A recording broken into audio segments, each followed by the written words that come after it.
فلسطین کو بھی دیکھ لیں، فلسطین ایک چھوٹا سا ملک، یہ فرسٹ ورلڈ وار میں مسلمانوں کی آبادی پوری 4000 یہودیوں کو رہنے کے لیے شرن دیا گیا، شرن کہتے ہیں نا، پناہ دی گئی 4000 یہودیوں۔ اب یہ ان کی ہجرت شروع ہوئی 4000 سے، فلسطین جانے لگے لاکھوں کی تعداد میں پہنچ گئے۔ 1948 کے زمانے میں 1947 جو ہماری آزادی کا سال ہے، اسی کے دوسرے سال اسرائیل میں وہ جو 4000 آئے تھے اب لاکھوں کی تعداد میں جمع ہوئے، انہوں نے اعلان کر دیا کہ یہ فلسطین نہیں ہے، یہ اسرائیل ہے، یہ ہمارا ملک ہے، ہمارے باپ داداؤں کا ملک ہے، پہلے سے ہم یہیں آباد تھے۔ اب وہ دنیا کو منانے لگے، اپنی ایمبیسیاں ہر ملک میں کھولنے لگے۔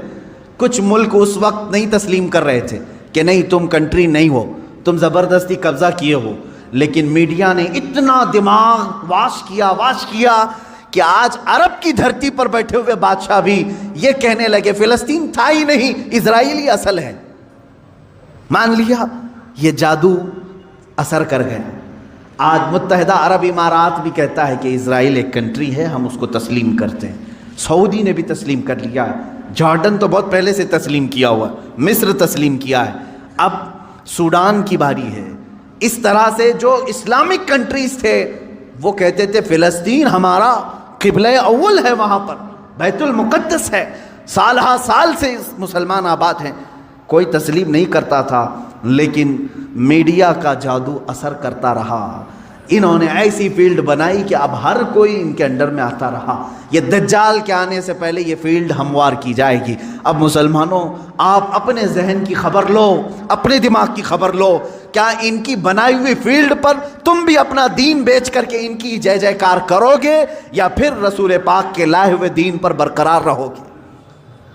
اپنے ذہن کی خبر تم خود لے لینا۔ دنیا جو دکھا رہی ہے میں اس کو ایکسیپٹ کر لوں گا۔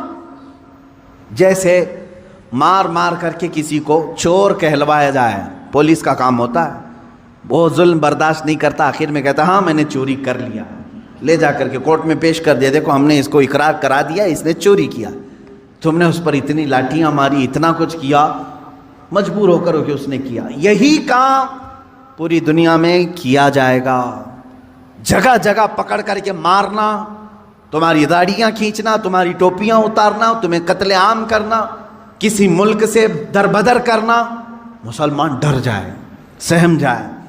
اور یہ جو بولی بول رہے ہیں کہ تم آتنکواد ہو، تم ان کے ظلم کو برداشت نہ کر پا کر کے یہ کہنے لگ جاؤ گے کہ ہاں صحیح میں یہ مسلمان آتنکواد ہیں۔ یہاں تک وہ تمہیں لانا چاہتے ہیں، یہاں تک لانا چاہتے ہیں۔ میرے عزیزو، یاد رکھنا یہ جو ظلم کیے جا رہے ہیں آج پوری دنیا میں، اس سے خطرناک ظلم دجال کے زمانے میں آئے گا۔ حضور پاک صلی اللہ تعالیٰ علیہ وسلم نے فرمایا آدم علیہ السلام کی پیدائش سے لے کر قیامت تک جتنے فتنے آئے ان میں اگر سب سے بڑا کوئی فتنہ ہے تو وہ دجال کا ظہور ہے۔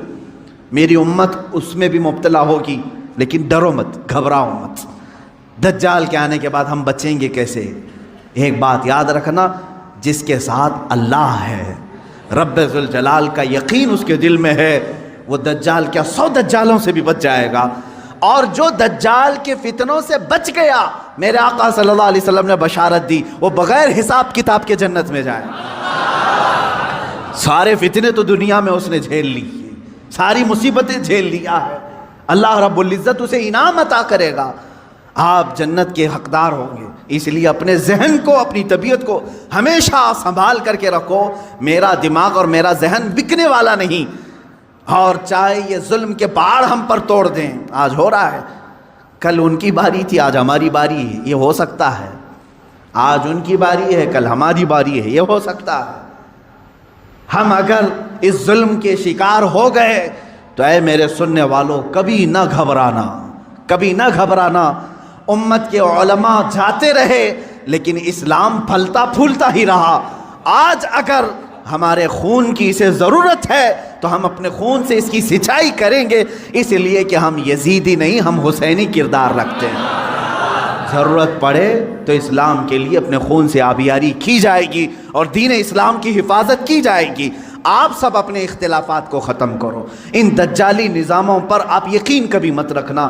گھر میں جاتے ہی ٹی وی آن کرنا, اس نیوز کو دیکھتے ہیں, اس نیوز کو دیکھتے ہیں, اور پھر اس کو کہیں آمنا صدقنا, ہم ایمان لائے, ہم تصدیق کرتے ہیں. نہ, آج کے زمانے میں جس نے اس طرح کا یقین کیا, میں سمجھتا ہوں اس نے بہت بڑی گمراہی خرید لی ہے, بہت بڑی گمراہی.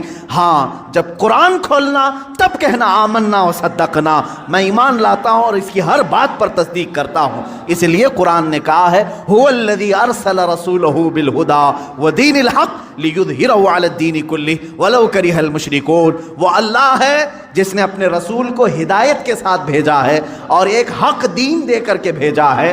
اس لیے بھیجا کہ اس رسول کا دین پوری دنیا میں غالب آ کر رہے گا, پوری دنیا میں غالب آ کر رہے گا. انشاءاللہ العزیز وہ دن آئے گا جب ہر گھر پر, ہر پارلیمنٹ پر پرچم اسلام لہرا رہا ہوگا.